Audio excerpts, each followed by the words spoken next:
Chapter C. An Old Enemy. Karath returned to the swamp when the light had fallen just low enough to blur the edges of everything. Not night.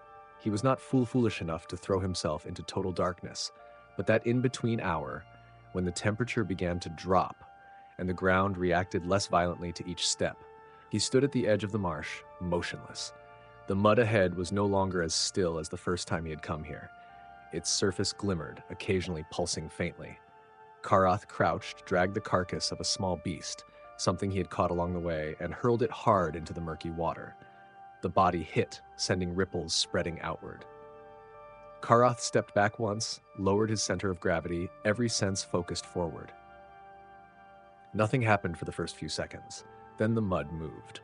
Long, soft masses rose from the swamp, bodies coated in a thick, glistening slime like oil. Zernaf. Flesh-eating worms with no visible eyes, rounded heads with wide-opening maws, small but dense teeth made for shredding anything slow enough to be dragged beneath the mud. They did not rush onto land immediately.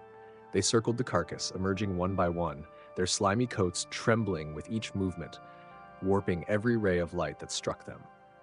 Karath lifted a large stone he had prepared in advance and moved quickly toward the nearest one as it slid free of the mud.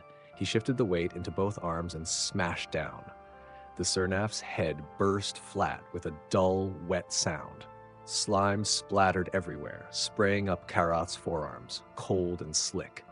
The second reacted a heartbeat too late, just one heartbeat, long enough for him to wrench the stone up again and crush the soft neck, shattering its neural structure. The swarm began to break formation. They surged out of the swamp more quickly, but that very movement exposed their weakness. On dry ground, the Zernaf's long, heavy bodies became sluggish. The slime that protected them from energy damage made turning clumsy and slow. Karath moved, not head-on, not standing still. He struck the edges, killing them one by one as they emerged, using stones, broken branches, even his own body weight to crush skulls or pin their necks into the ground until they stopped thrashing. Slime coated his body, slick, cold, clinging to skin and armor, making every movement unpleasant.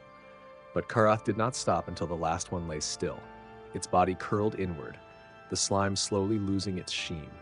He stood there, breathing hard amid the pile of corpses, mud, and rising stench. This victory had not cost much blood, but it had cost time and clarity. Karath crouched and touched the slime on one corpse. He tugged gently, peeling a section away, watching how it reacted to the air. When he sparked a small flame from a still-functioning igniter, the slime caught fire almost instantly, the flame spreading fast and evenly. Karath's eyes narrowed slightly. He retrieved a container and carefully collected the slime, bit by bit, avoiding too much mud. The work was slow and filthy, but necessary. On this planet, any advantage was worth carrying. That was when the ground behind him trembled. He did not need to turn to know what it was. The familiar scent, hot minerals, heavy sweat, and that invisible pressure crashing down behind him. The bull-like creature from the previous day had returned. It stood at the edge of the marsh, its massive silhouette etched against the gray sky, black eyes locked onto Karath. He straightened, the slime container still in his hand. His body reacted slower than usual. His thigh throbbed, his shoulders still burned. His breathing had not yet steadied from the fight. Karath knew with absolute certainty, if he fought here, he would die. He turned and ran. Karath changed direction constantly, charging across uneven ground, jagged rocks, tangled roots, hoping the terrain would slow the colossal mass behind him. But the beast did not give up. It had memorized his scent. The chase dragged on. An hour, then two, then more. Karath lost count. All sense of time dissolved into broken breathing and the heavy footfalls pounding behind him. More than once, the horns swept close enough to brush his back, the wind from the charge strong enough to knock him down.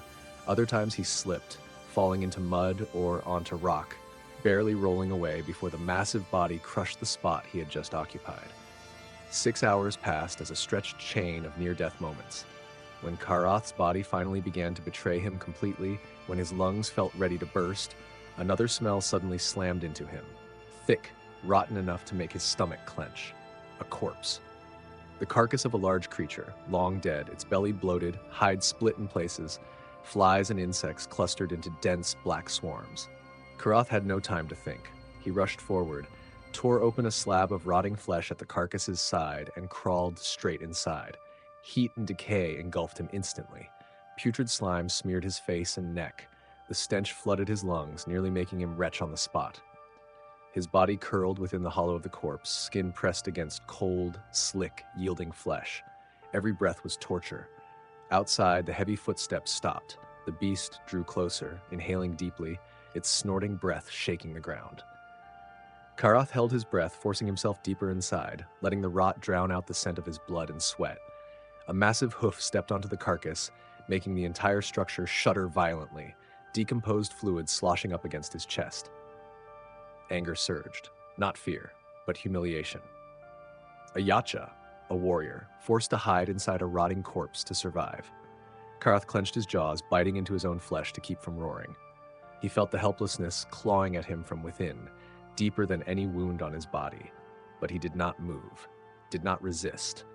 At last, after a stretch of time so long he thought his lungs would rupture, the footsteps retreated. Karath remained still for a long while longer, until he was certain he was alone. When he crawled out of the corpse, his entire body smeared with filth, his eyes no longer carried reckless fury, only something cold and sharp.